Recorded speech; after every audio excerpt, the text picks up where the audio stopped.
বাকি মনে করেন যে ডাইরেক্ট ভিতর পড়ি আইবে বাকিটা ঘুর এটা যে রুগী দেও খায় উঠে না আর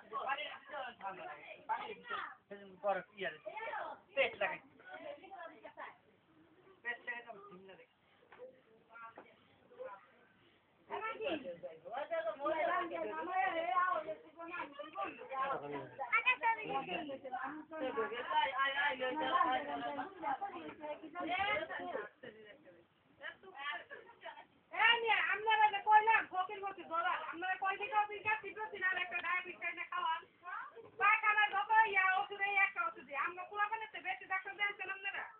ডাক্তার তো ওষুধ দিতে লেগে খাওয়া যাচ্ছে